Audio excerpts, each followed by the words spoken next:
მოგესალმებით პატრიცებულ რადიო მსმენელებო, მივესალმებით ჩვენ ტელემაყურებლებს. დღეს ხუთშაბათია, 7:09 და ვიწყებთ ჩემს ავტორო გადაცემას განათლების რეფორმის კვალდაკვალ. მე ამ გადაცემის ავტორი და წამყვანი მაანა ნიკოლაიშვილი ვიმუშავებ თქვენთვის 50 წუთის მანძილზე.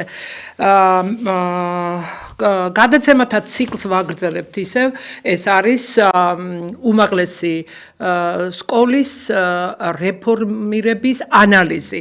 იმიტომ რომ ეს რეფორმები გრძელდება, ხო? სანამ უშუალოდ თემა არის იგივე უმაღლესი სკოლა, ეს იქნება რიგით 33 გადაცემა და მე მინდა სანამ უშუალოდ დღევანდელ ჩვენ თემას გავაგრძელებდეს, წინ მქონდა ძალიან საინტერესო თემა მიქანაძის ინტერპელაციის დროინდელი ასე თქვა დასკვნითი სიტყვის განხილვა.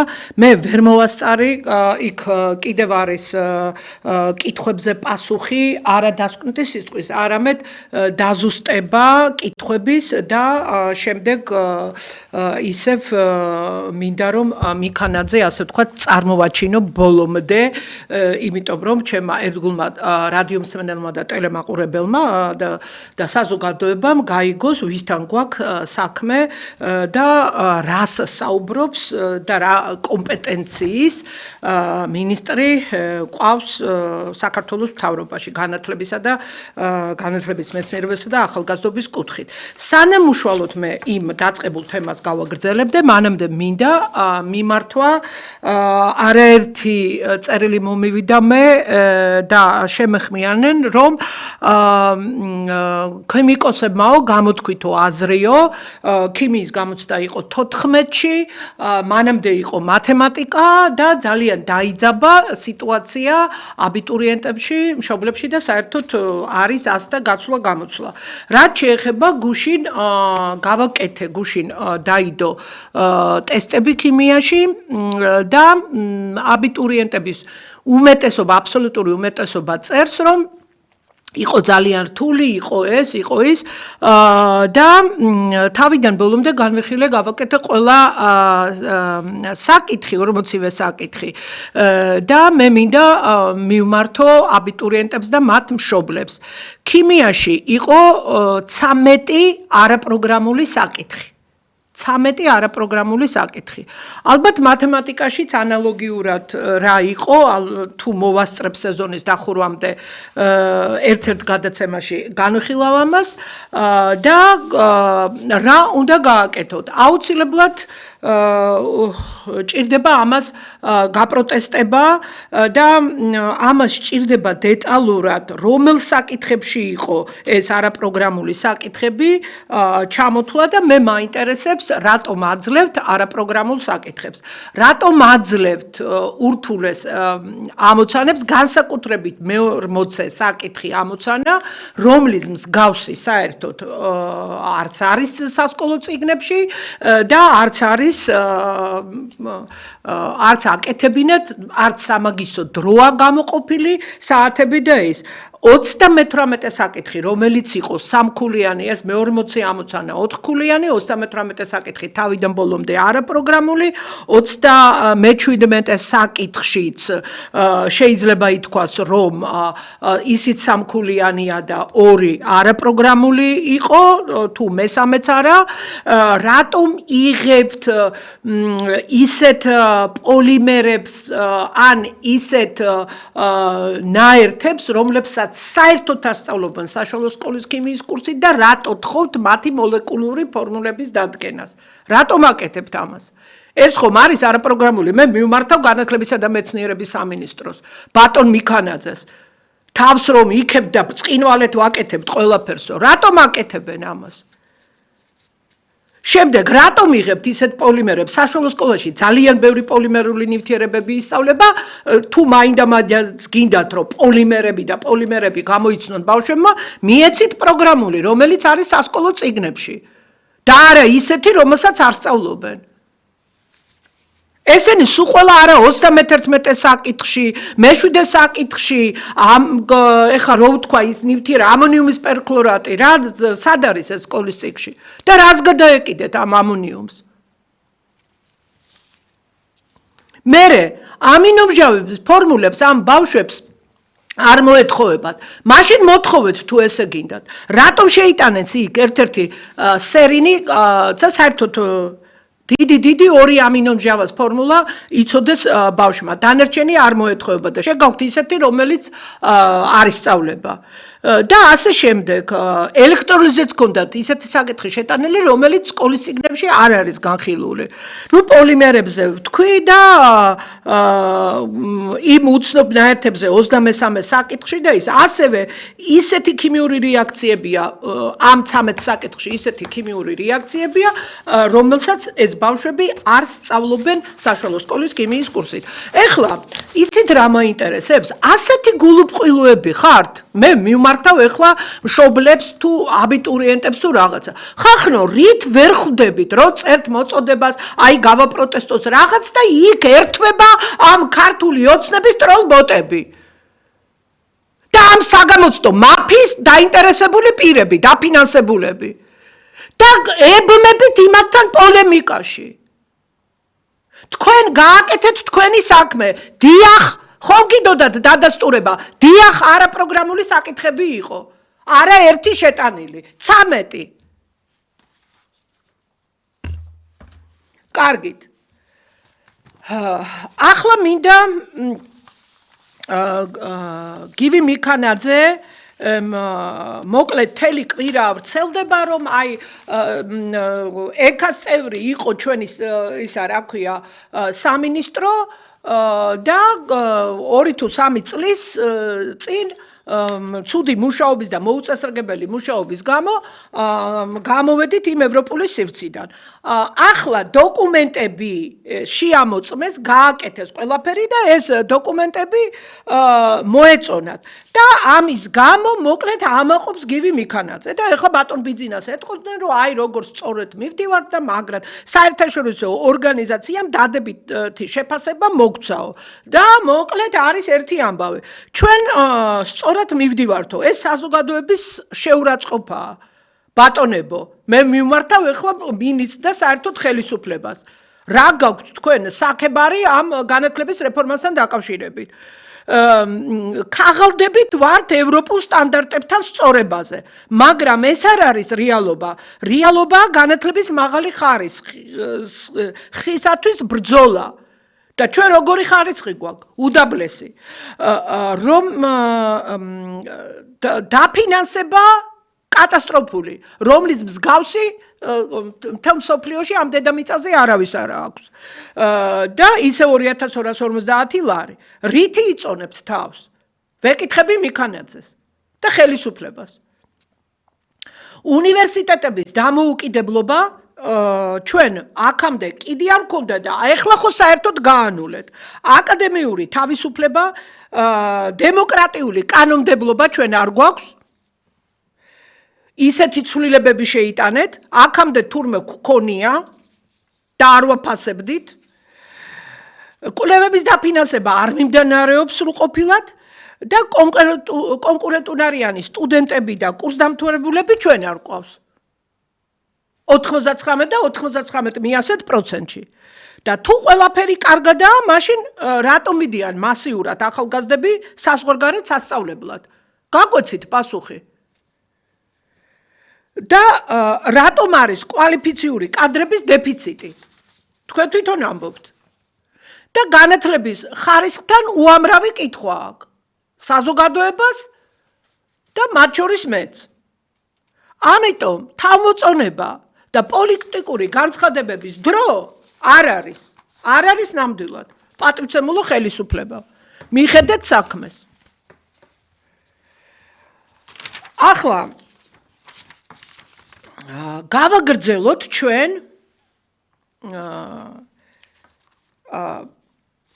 ესე იგი აი იქ მე ბოლო აბზაცი იმ დასკვნითი სიტყვის ბატონი გივის სიტყვის აი სადღერძელოს რო ამბობდა რომ იმიტომ რომ ისინი ქმნიან საქართველოს ხვალინდელ დღეს ახალგაზრდებზე საუბრობს განათლება არის ყველაფრის ფუნდამენტი განათლება არის ის საფუძველი რომელიც წინ მიუძღვის კელაპტარივით ჩვენი ქვეყნის წინსვლას და ძლიერებას. ამიტომ თქვი მე ჩემი გამოსვლის დასაწყისში ვციტირებ ბატონ გივი მიქანაძეს, რომ ჩვენ დღეს ვართ ფრონტის ხაზზე. რამდენადაც წარმატებული იქნება განათლების სისტემის რეფორმა, ეს ადეკვატურად აისახება და ასე შემდეგ. წარმატებული არ არის ეს განათლების რეფორმა და ფრონტის ხაზზე ვყოფილვართ, ხო? ნამდვილად ფრონტის ხაზია განათლების სისტემა, მისი მართვა, მისი რეფორმირებაც რომ არ იყოს, ხო? მაინც ფრონტის ხაზია. ეს კი სწორია გეთანხმებით, მაგრამ რას აკეთებთ? ამ ფრონტის ხაზისთვის, როგორ იქცევით, როგორ კადრებს ნიშნავთ, როგორ რეფორმებს აკეთებთ და რას აკეთებთ? ყველაფერს აკეთებთ ძალიან ცუდად. შემდეგ, ახლა მე მინდა გავაგრძელო ისევ იმ პარლამენტში გამოსვლების, ასე ვთქვათ, განხილვა, მინდა გავაგრძელო და ანალიზი. როდესაც სიტყვა დაამთავრა, თავისი ძირითადი სიტყვა, 2 საათი კითხულობდა მინისტრი ამ სიტყვას, ანუ იმ 44 კითხვაზე და ნახეთ რა გააკეთა იმ 44 კითხვიდან, რაც 37 უმაღლესებს ეხებოდა, მან ვერცეც ვერ უპასუხა პირდაპირ და თავიდან ბოლომდე სრულყოფილად და მხოლოდ 4 კითხვას ნაწილობრივ უპასუხა. შემდეგ ტატა ხვედელიანი, საქართველოს პარლამენტის დეპუტატი, გახარიას ფრაქციიდან, მან ითხოვა დაზუსტება და გამოვიდა ძალიან მოკლედ, რაღაც 1 წუთიანი თუ 2 წუთიანი სიტყვით. ჯერთი რატო უნდა იყოს 1 წუთიანი, ან 2 წუთიანი და თუგით 3 წუთიანი გამოსვლები ასეთ საკითხებზე. და მიმართავს, ბატონო გივი, ის რასაც თქვენ სიცრუე უწოდეთ, პირველ რიგში ეს არის სახელმწიფო აუდიტის ანგარიში, შესაბამისობის ანგარიში და შეგიძლიათ დაინტერესდეთ და ნახოთ, რაც შეეხება დაზუსტებას, ვერც ერთ კითხვაზე ჩვენ ვერ მოვისმინეთ კონკრეტული პასუხები. აი, დაზუსტების პასუხები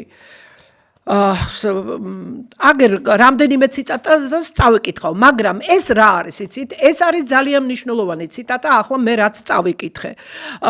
ანუ, ესე იგი, პარლამენტარმა თავის ძირითად სიტყვაში გამოიტანა და იქვე დაუტოვა გადასცა სურათების ალბომი დანგრეული სკოლების და ბაღების და ასევე სახელმწიფო აუდიტის ანგარიში, რომელიც შეეხება მიქანაძის, ასე ვთქვათ, ძალიან ახლობელი, არ ვიცი, რა მეგობრო ჯგუფელია თუ ვინც არის რა, მოკლედ, ერთი სამეგობროა, მისი მოადგილე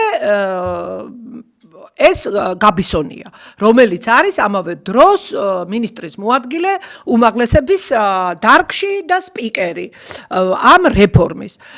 და გადასცა ამ დასკვნა, როცა იყო შოთა რუსთაველის სახელობის ფონდის, სამეცნიერო ფონდის გენერალური დირექტორი. და იქედან წავიდა ხმაური და სახელმწიფო აუდიტის დასკვნა არსებობს და მე, ვინც ჩემი ერთგული ტელემაყურებელია და რადიო მსმენელი, ნუ ვაჩვენე, რომ ეს კაცი თავის დეკლარაცია მიდის, შედის, გამოდის უნივერსიტეტებში და ჰქონდა ძალიან დიდი ანაზღაურება და ქალბატონი გიული ალასანიას უნივერსიტეტშიც მუშაობდა და იქედან აქვს ძალიან დიდი ანაზღაურება, მაგრამ ამებს თავი დავანებოთ ყველაფერს, ვინსა დადის და რა ვიცი, კალეიდოსკოპური სისწრაფით მოძრაობს და სოლიდური ანაზღაურებები აქვს ამა თუ იმ უნივერსიტეტში, მაგრამ აი ეს აუდიტის ანგარიში, თქვენ რა დაყოფილი გაქვთ კასტებად ეს ისა ეხლა არ არის მოთხოვნა და მოდაში არ არის რომ ეს აუდიტის ანგარიში იქნას აწეული და ელემენტარულად მანამდე უნდა აეწია ხელისუფლებას და ასეთი ანგარიში როცა იწერება ჯერ ერთი სხვა გზა უნდა ნახოს ამ ანგარიშმა და როდესაც გითითებენ მერე უნდა მიიღო რაღაც ზომები და ისა ღარიბაშვილის ხალხს ხო დაძდევთ კარგად ხო იჭერთ იმ ანგარიშების და შემოწმების საფუძველზე, აბა რის საფუძველზე ხდება ეხლა წლების წინ გახარჯული ფულის ისა. აქ არავითარი რეაქცია არ ყოფილა, ან შევისწავლით, ან რაღაც, ან პრემიერის მხრიდან, ან რაღაც პირიქით გამოვიდა და ეხლა მე ვნახავთ როგორი კიდევ შეურაცხყოფელი გამოსვლები აქვს ბატონ მინისტრს. აი ამაზეა ეს იყო ეს სიცრუე არ არის, რასაც თქვენ სიცრუე უწოდოთო, პირველ რიგში ეს არის სახელმწიფო აუდიტის ანგარიში, შესაბამისობის ანგარიში და შეგიძლიათ დაინტერესდეთ და ნახოთ რაც შეეხება დაზუსტებას. ვერც ერთ კითხვაზე ჩვენ ვერ მოვისმინეთ კონკრეტული პასუხები. ამიტომ ძალიან რთულია რომ დავაზუსტო ერთი სტუდენტის ფინანსური ნორმატივი, დაგვისახელეთ ასევე ანუ ერთი სტუდენტის ფინანსური ნორმატივი დღესაც არ არის გამოქვეყნებული. ისე დაამთავრეს რეფორმა და მე თხოვს რომ ცნობარში რატო არ არისო მითითებული ეს ფინანსური ნორმატივიო და ასევე რატომ არ არის წლების რაოდენობა და ანუ კრედიტების რაოდენობა რატომ არ არის მითითებულიო. ასევე დასვა კითხვა ტექნიკურ უნივერსიტეტთან დაკავშირებით დამიზუსტეთ ადამიანი რომელიც ჩაწერს აგრარული მიმართულების ფაკულტეტს და პროგრამას და მოეწყობა ტექნიკურ უნივერსიტეტში სასწავლებლად ისწავლის თუ არა სექტემბრიდან ტექნიკურ უნივერსიტეტში და ხომ არ აღმოჩნდება სოხუმის უნივერსიტეტში აი ეს კითხა იმან რა ქვია ტატა ხვედელიანმა ქალბატონმა ტატამ დეპუტატმა და რის საფუძველზე აიძულებთ ტექნიკურ უნივერსიტეტს საკუთარი ინფრასტრუქტურის გაზიარებას ასევე რის საფუძველზე მოთხოვა დოკუმენტები და კიდევ მე ეხლა აღარ გავამახვილებ იმდენად ყურადღებას მაგრამ გეტყვით რომ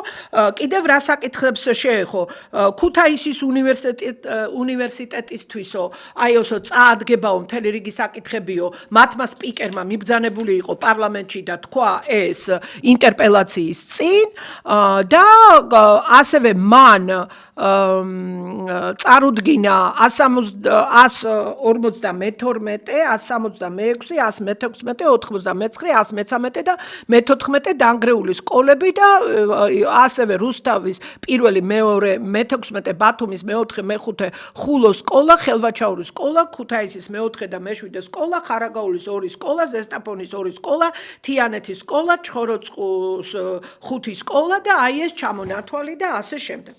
და შემდეგ სოფო ხორგუანმა დაუსვა კიდევ კითხვა და მისა შეფასება და აი რას დაზუსტებული პასუხები გივი მიქანაძის მინისტრი ცოტათი არ ჯდება უკვე სერიოზულობის ფარგლებში არ ვიცი რამდენი ხანია დაახლოებით თითქმის 2 საათია დეტალურად გავიარე 44-ვე კითხვაზე პასუხი 44-ვე კითხვაზე ბატონო გივი თქვენ აწარმოეთ არ გაეცით პასუხები და თქვენ რაც გინდოდათ ისინი გეწერათ იმ კითხვებზე კი არ გეწერათ უშუალოდ პასუხები და სტატისტიკა კი არ მოიტანეთ რამდენი ადამიანი ეტაპობრივად დარჩება უმუშევარი და ხელფასებს როდის მოუმატებდა ფინანსური ნორმატივი რა იქნება მნიშვნელოვნად მომატებული და როგორ მოიმატებს ხარისხი და მატერიალურ-ტექნიკური ბაზა რაზე დაწერთ თქვენ მოხსენებით ბარაც არ გვჭირდება შენობებიო რას გაყიდით რაც შთანთქავთ არა ესენი კი არ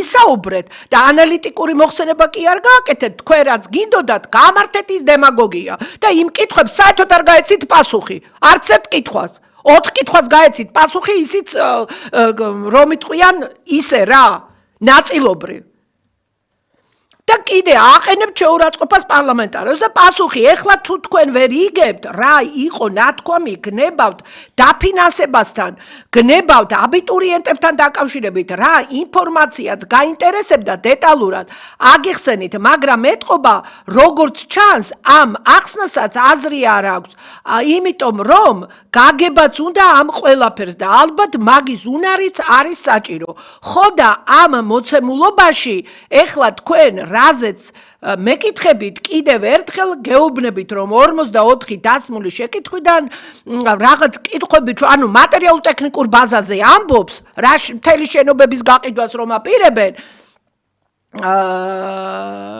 ესენიო ჩვენ არ გვეხებოდაო და ამ და ალბათ ამიტომ კიდევ ერთხელ ალბათ ჩემი რჩევა იქნება რომ ვისთანაც გაიარეთ კონსულტაცია გაიარეთ და თუ არ გაგივლიათ სამომავლოდ გაიარეთ რომ უკეთესად მოემზადოთ როგორც კითხვის ფორმატში ასევე პასუხები თქვენ მიიღეთ პასუხები თქვენ მიიღეთ ძალიან დეტალურად მიიღეთ პასუხები 44-ვე კითხვაზე აბსოლუტურად ამომწურავი იყო 2 საათის განმავლობაში მე იმიტომ ვთქვი რომ წავიკითხავ ძირითად ნაწილს იმიტომ რომ მე რო ეს მესაუბრა ძალიან დიდ დროს წავიღებდი კოლეგებისა და სწორედ ამიტომ გადავწყვიტე რომ ეს ასე დეტალურად წამეკითხა და თქვენთვის წარმომეჩინა ამიტომ დაფინანსებიდან დაწყებული ნებისმიერი საკითხით რაც ეხლა თქვენ დააყენეთ ის რაც ჩვენი სამინისტროს კომპეტენცია თქვენ პასუხი უკვე გაგეცათ და თუ რაღაცა ვერ გაიგეთ ეს ჩანაწერი ღია საჯაროა და შეგიძლიათ რომ გადაახვიოთ და იქ მოусმინოთ რა უნდა გადავახვიოთ და რა უნდა მოусმინოთ თქვენ ხო მარტო იმ ოპოზიციური დეპუტატების რომ გაეგო იმიტომ არ იყავით იქ მისული ადამიანთა რამდენიმე მილიონიან თითქმის ყველას თქვენ მომხრეებსაც კი ვინც ვართ ყველას 3.5 მილიონ ადამიანს და ემიგრაციაშიც რო არიან წასული იმ ქართველებსაც ყველას აინტერესებს როგორი იქნება სამომავლოდ საქართველოში უმაღლესი სკოლა და რა დამანგრეველ რეფორმებს ატარებთ ეს თელმა მსოფლიომ გაიგო და დაფინანსება რომ არ გაქვთ დღემდე გამოცხადებული ერთი სტუდენტის ფინანსური ნორმატივი კიდევ იღებთ ხმას და ცნობარი რო გაქვთ ისეთი რომ ბავშვმა არ იცის რა პროგრამას ხაზავს 4 წლიანზე აბარებს თუ 3 წლიანზე და დაგისხვათ კითხვა სეტეუში გაიარა აგრარული მიმართულებების ფაკულტეტზე რეგისტრაცია ბავშვმა და როგორ და რა მექანიზმებით შეუცვლით აბა გელოდებით ყოველგვარი კანონმდებლობის გადათელვის გარეშე იმ ბავშვებს რას ეტყვით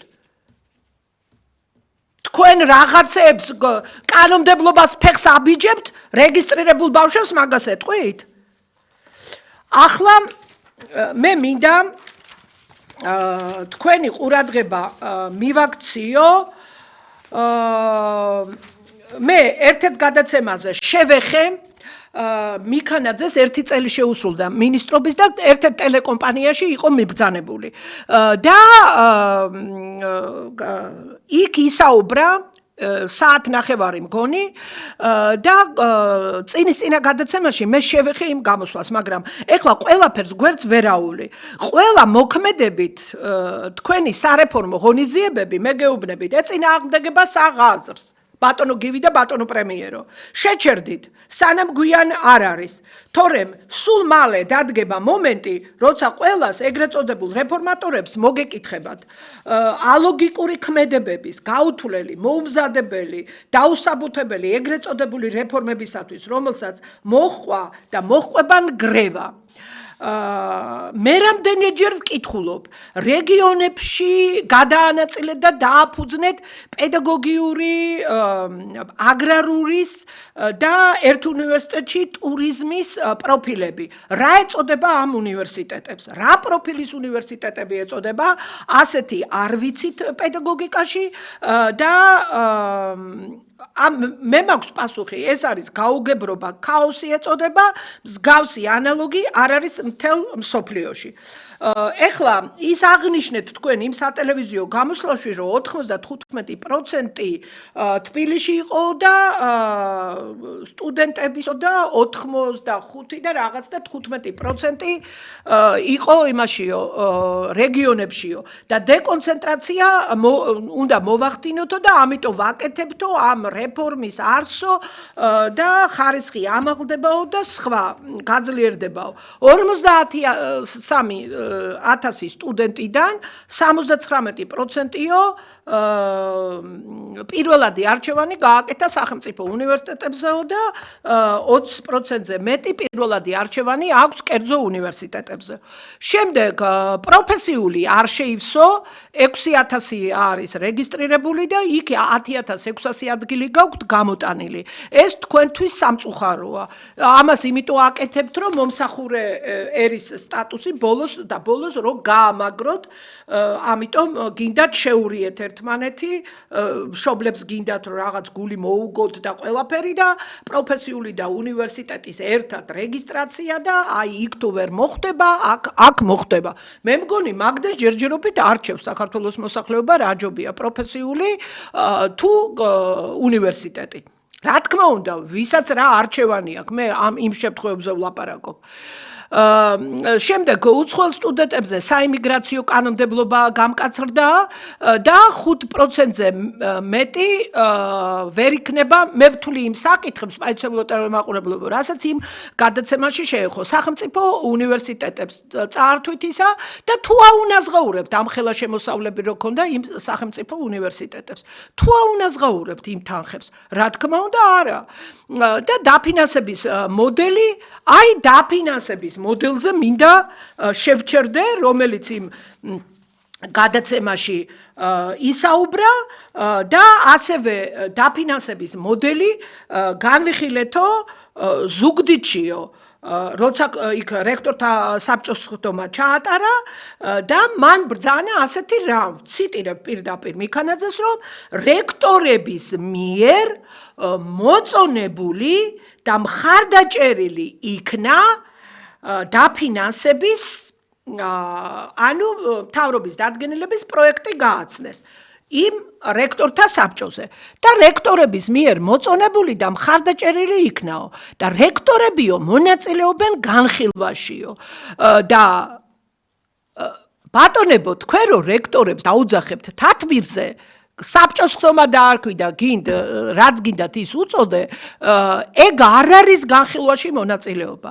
განხილვაში მონაწილეობა ცოტა სხვა რაღაცა არის, მაგრამ ჩემი ყურადღება მიიქცია იმან და გამოუგნებელია, რომ 2026 წლის სექტემბრიდან კი არ დაიწყება ახალი ტარიფით დაფინანსება, როგორც ეთყობა, როგორც მან ბრძანა და როგორც 2027 წლის იანვრიდან და ასეთი რამ არ არსებობს ბუნებაში, რომ პროგრამა განფასებულია, აქვს თავისი ღირებულება და როგორ შეიძლება პროგრამა პირველ სემესტრში ღირდეს სხვა და მეორე სემესტრში ღირდეს სხვა.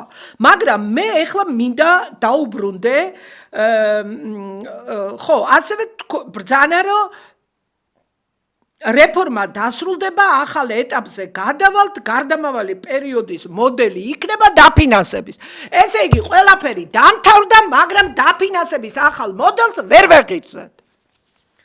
და რო დამთავრდებაო, მერე იქნებაო გარდამავალი პერიოდის დაფინანსებაო და როდის იქნება მერე ძირითადად დაფინანსება ერთი ღმერთმა უწყის. აი მაშინ იქნება ბატონო გივი, თქვენ რო არ იქნებით, არც თქვენ მინისტრი, იმედია არც ეს მთავრობა რომ არ იქნება. კარგით, ყოველ შემთხვევაში პრემიერ-მინისტრი მყავს მხედველობაში. ამას ქვია გაფუჭება საქმის და თავის ვერ მობმა. ეხლა მე მინდა, რადგანაც თვითონ დასვა აქცენტები, მეც მინდა, რომ აი ეს რექტორებზე გააკეთა აქცენტი, რომ მოწონებული და მხარდაჭერილი იქნა. მე იცით გამახსენდა რამდენიმე თვის წინ, შეიძლება 2 თვე, ან 2 თვე ნახევარი, პარლამენტში იყვნენ მიბრძანებულები რექტორები. კონსერვატორიის და თეატრალური უნივერსიტეტის. და აბსოლუტურად მე ყურადღებით მოვისმინე მათი გამოსვლები, გაერთიანებულ სხდომაზე იყო განათლების კომიტეტის და კულტურის კომიტეტის გაერთიანებული სხდომა იყო და იქ იყვნენ მიბრძანებულები სამხატვრო აკადემიის რექტორი და კონსერვატორიის რექტორი.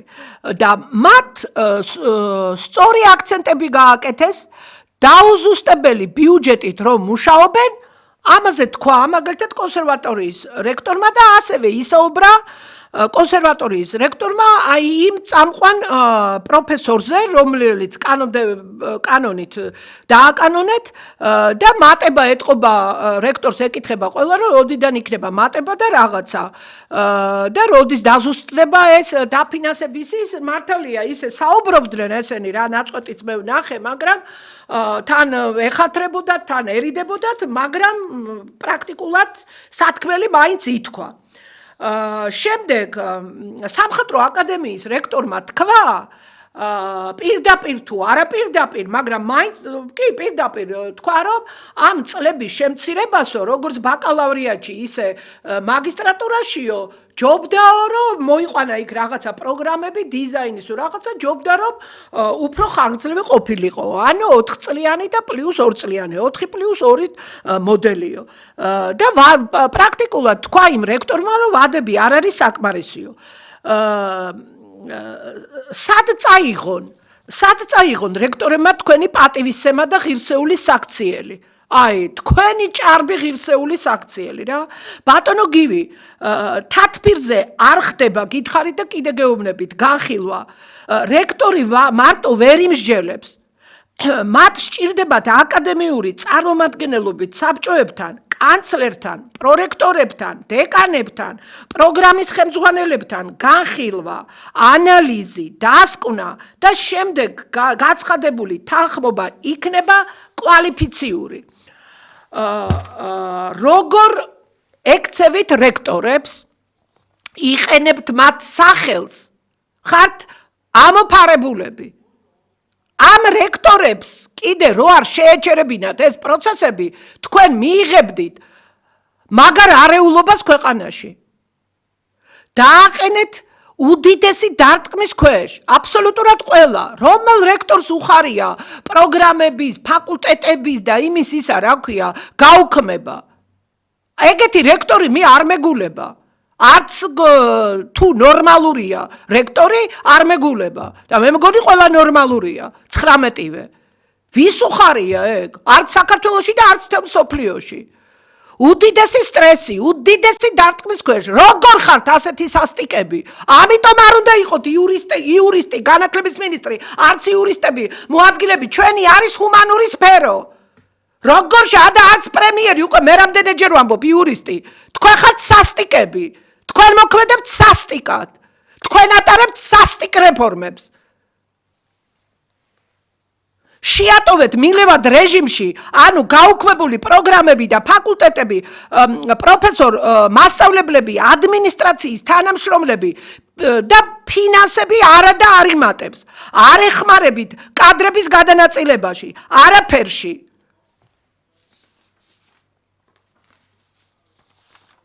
შემდეგ რექტორებისადმი რა საჩუქრები გააკეთეთ კიდე? მილევადი და გაუქმებული პროგრამები, დაუსაქმებელი პროფესორ მასწავლებლები, შემცირებაში მოყოლილი, ადმინისტრაციის თანამშრომლები, შემცირებული საუნივერსიტეტო ბიუჯეტი, დაუზუსტებელი ბიუჯეტები, დაუზუსტებელი ბიუჯეტებით ამუშავებთ. თქვენ კანონდამრღვევებო. მათ თვალწინ უნდა განადგურდეს სასწავლო რესურსები, გაკეთებული კაბინეტ ლაბორატორიები, სასწავლო ცენტრები, ექსპერიმენტული სამეცნიერო საკვლევი ცენტრები. ეს ყველაფერი მე რაც ჩამოვთვალე, წლების განმავლობაში არის გაკეთებული ნაწვალები, უძილო ღამეები. წვალება, სტრესი, მე თქვენ გეტყვით ჩვენ ქვეყანაში რაიმე ადვილად კეთდება? ამ უფულების პირობებში თქვენი რეფორმით ეს რაც არის შექმნილი 10 წლების მანძილზე ეს ერთი ხელის მოსმით უნდა დაინგრეს, უნდა განადგურდეს, უნდა დაიშალოს. რატომ გეკითხებით? სად არის დასაბუთება? თან ისტორიული შენობები უნდა წაიღოთ. ახლა ამბობთ რომ ყველა არაო. ნაწილობრივ რაღაცას წავიღებთ, რაღაცას დავტოვებთ. როგორ? თბილისი რუსთავში ივლის პროფესორი, რომელსაც ერთ დღეს თბილისის მაგალითად სახელმწიფო უნივერსიტეტის მეორე კორპუსში ეხება ლექცია, ან პირველ კორპუსში და მეორე ლექციაზე რუსთავში უნდა ჩავიდეს, იქამდე პროფესორი მიაღწევს დღის ბოლოს. ბატონო პრემიერო და ბატონო გივი, თქვენ ცხრილი იცით? შეგიდგენიათ? არ შეგიდგენიათ? მოკლედ გეტყვით, ეს არ შეიძლება. ჩამოეხსენით თქვენი რეფორმით, უпроსწორად დეფორმით, უმაღლეს სკოლას. თქვენ გირჩევთ ბატონო გივი, რომ დაწერეთ დროზე განცხადება, სანამ დროა, სანამ თლად არაირევა ყველაფერი და არაიჭრება და გაუდექით თქვენ იურისპრუდენციის გზას. ეს ყველაფერი ხუხულასავით რომ დაინგრევა, მერე გვიან იქნება. პოლიტიკურად ისე წააგებთ, რომ ვეღარასოდეს ვერ მოიგებთ, მაგრამ პოლიტიკური წაგება თქვენ იმდენად არ განაღლებთ. ეს უკვე ბატონ ბიძინა ივანიშვილის მისამართით ვამბობ. განათლება არის დიდი პოლიტიკის დიდი ნაწილი. არ შეიძლება ბატონო ბიძინა ასეთი არაპოპულარული რეფორმები თანაც გლობალური მასშტაბის ერთდროულად გაატაროთ უმაღლესი განათლების სისტემაში. თუ სკოლაში რატარდება, ის კიდე კატასტროფაა ცალკე. არ შეიძლება. მე ამას გეუბნებით მსოფლიო გამოცდილებიდან. არ შეიძლება. რეფორმები დააზარალებთ მთელ სისტემას. თქვენ აღარ იქნებით. არც მინისტრი, არც პრემიერი, მაგრამ ეს ყველაფერი რომ დაინგრევა, მერე რა მოხდება? ამიტომ მე მინდა მივმართო, ვისაც მივმართავ თქვენ საპატიო თავმჯდომარეს ბატონ ბიძინას. ჩვენ ეს ყველაფერი ბიძინასთან შეთანხმებით ვაკეთებთო, პრემიერმა გითხრა რამდენიმე დღის წინ. რა შეათანხმეს თქვენთან ბატონო ბიძინა? მაინტერესებს. აშენებული და გაკეთებული პროგრამებისა და ფაკულტეტების თავისი მატერიალურ-ტექნიკური ბაზით ნგრევა? მე ყველა უნივერსიტეტზე ვსაუბრობ, 19-ვე უნივერსიტეტზე ახლა. პროფესორ მასწავლებლების ქუჩაში გაყრა? ეს შეათანხმეს ბატონო ბიძინა? კვოტების შემცირება მხოლოდ სახელმწიფო უნივერსიტეტებში? ამიტომ ჩაატარეს შრომის ბაზრის კვლევა? ეს შეათანხმეს ბატონო ბიძინა? ჭარბი სპეციალისტები არ გვინდაო?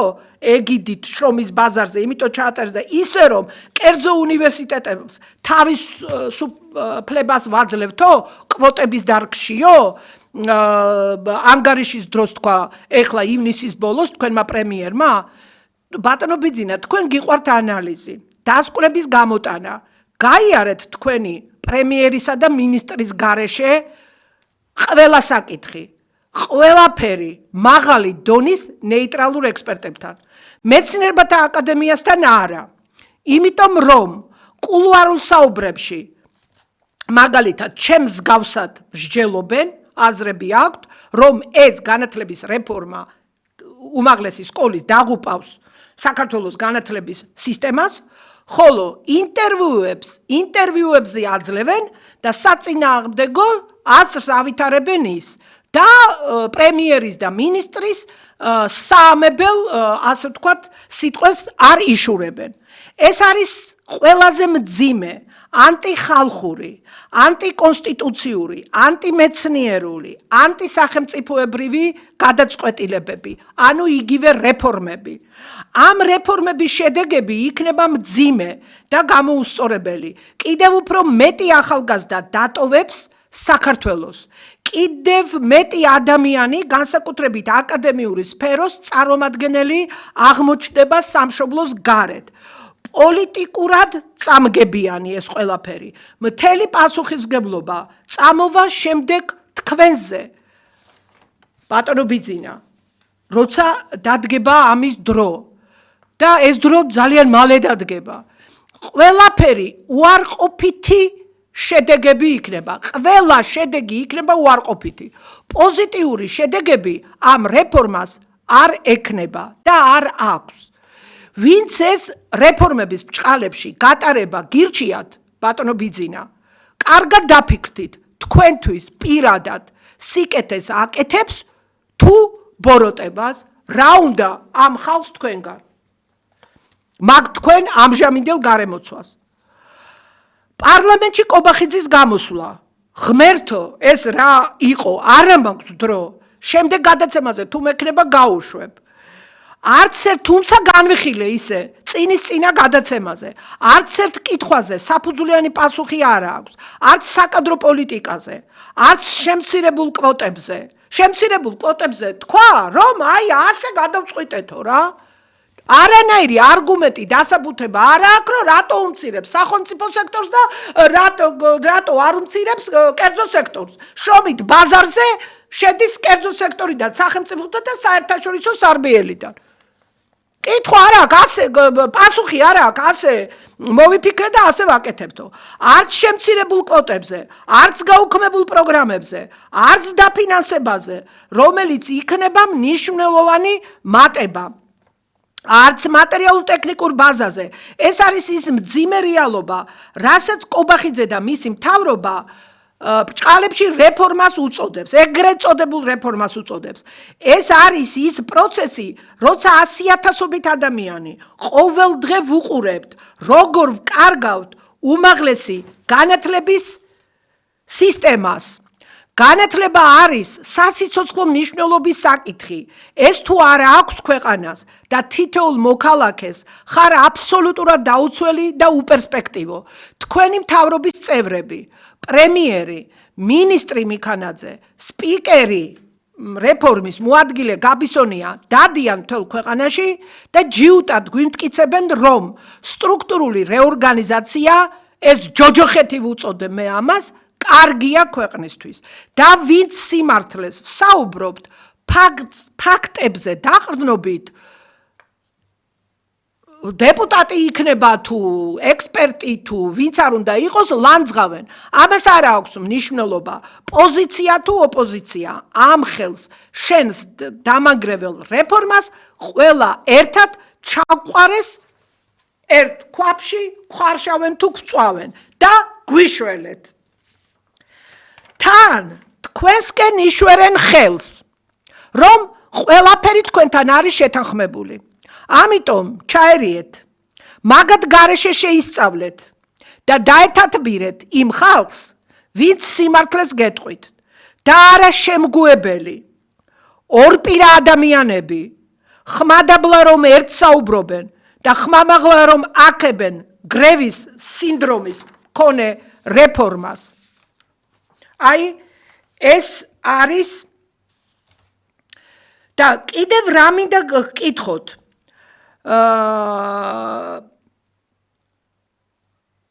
აი, პრემიერი რაღაც გაურკვეველ ახალ ადამიანურ რესურსებზე საუბრობს და შემდეგ იქნება ხელფასები მომატებულიო. ეს როდის ბატონო პრემიერო 14,400 სტუდენტზე რომ დაიყვანთ კვოტებს, 64 უნივერსიტეტს რომ 14,400 სტუდენტს გადაუნაწილებთ, ეს ორი უნივერსიტეტმაც არ უნდა იარსებოს საქართველოში. 14,400 სტუდენტს ერთი უნივერსიტეტიც კარგად მიიღებს, ან ორი. ერთი კითხვა მინდა დავსვა, ახალი კანონის შესახებ. ისე ხომ არ მოხდება, რომ ახალი კანონის მიღების შემდეგ, შემოდგომაზე აპირებთ მიღებას, დაიწყება უნივერსიტეტების სრული რეორგანიზაცია. აი, რაც ჩადეთ დეკემბრის ცვლილებებში, ანუ უნივერსიტეტის ყველა დემოკრატიულად არჩეული ქვესტრუქტურას გააჩერებთ, თქვენ თვითონ პრემიერი დანიშნავს თავის ვიღაცა კადრს და შემდეგ ალბათ 1 წელი, 2 წელი გაგრძელდება ეს, ხელახლა უნდა გაიაროს ავტორიზაცია, ხელახლა უნდა დაფუძნდეს, ახალი წესდება, ახალი ისა და აი ეს ახალი კადრები და ეს და ის, ესენი ხომ არ უკავშირდება ყველაფერი ერთმანეთს. აი ეს მაინტერესებს მე, რა იქნება შემდეგ. ანუ მთავარი საკითხები, საკადრო პოლიტიკა, დაფინანსების ახალი წესი, მატერიალურ-ტექნიკური ბაზა, შემცირებული კვოტები, განათლების ხარისხი, უნივერსიტეტების ავტორიზაცია, აკადემიური თავისუფლება, დეკონცენტრაცია არ მოხდება პირიქით, კონცენტრაცია მოხდება, ვერც ერთ კითხვას ვერ პასუხობს კობახიძე. ბატონო ბიძინა, ნახეთ, ფაქტია და ამიტომ მე გთხოვთ, რომ ჩაერიოთ ჩარევის დროა, შეცდომების გამოსწორების დროა, სანამ კიდევ გვიან არ არის. და მე ერთი ასეთი ჩამონათვალი მინდა, ერთი ნახევარი წუთი მინდა მიქანაძემ მატერიალურ-ტექნიკურ ბაზასთან. აი რაზეც ამბობს რომ ჩვენი კომპეტენცია არ არის და ასე და ისე მატერიალურ-ტექნიკურ ბაზაზე ასევე დასმული იქნა კითხვები და კობახიძემაც ვერ გასცა დაწვრილებით პასუხი გაურკვეველია მიქანაძემ იმ ტელეკომპანიის ეთერში თავის ერთწლიან შემაჯამებელ სიტყვაში ძალიან გაურკვევლად ისაუბრა ინფრასტრუქტურაზე პრემიერმა მინისტრმა უნდა გამოიტანონ გეგმა რა არის ძირითადი სასწავლო შენობები ადმინისტრაციული კორპუსები ექსპერიმენტული ბაზები საცდელი ნაკვეთები მიწის ნაკვეთები ეზოების ფართები სპორტული მოედნების დარბაზების საცურაო აუზების ფართები საკონცერტო დარბაზები სამხატვრო სახელოსნოები თეატრები დარბაზები ეს მე უნივერსიტეტებს ხო აქვს თავთავიანთი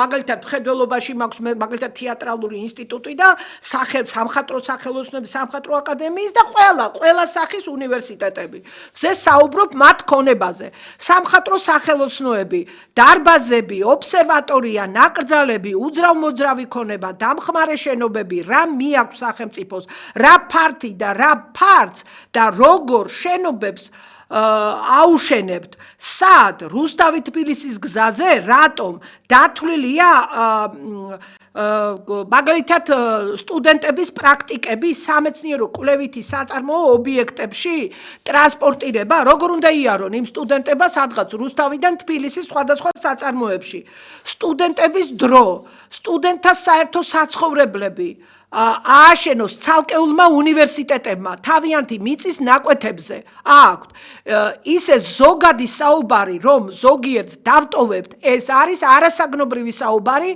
რატომ მიგაქვთ აქაც ბიზნეს ინტერესებია ჩადებული ამასაც დასაბუთება უნდა რატომ მიგაქვთ და თქვენ ცვლით ქვეყნის ისტორიას აი ეს მე მინდა რომ გაითვალისწინოს მთავრობამ და ეს გეგმები ყველაფერი უნდა იყოს დაწვრილებით გამოქვეყნებული ასე რომ ხან იმას გვიცხადებთ თესეუს პირველი მეორე კორპუსიო გავიდა 4 თვე და ეხლა აცხადებთ რომ რამდენიმე ყველა უნივერსიტეტის იდენტიფიკაციის კორპუსი დარჩებაო რაც მის ისტორიასთან დაკავშირებული ასე არა ძალიან ბევრი ქონებაა და ამიტომ ყველაფერი უნდა იქნას უნდა იქნას ჩამოწერილი გეგმა ყველაფერი თავისი ფართებით რას მიცემთ სანაცვლოდ აი ეს ყველაფერი ჩვენ უნდა გავიგოთ და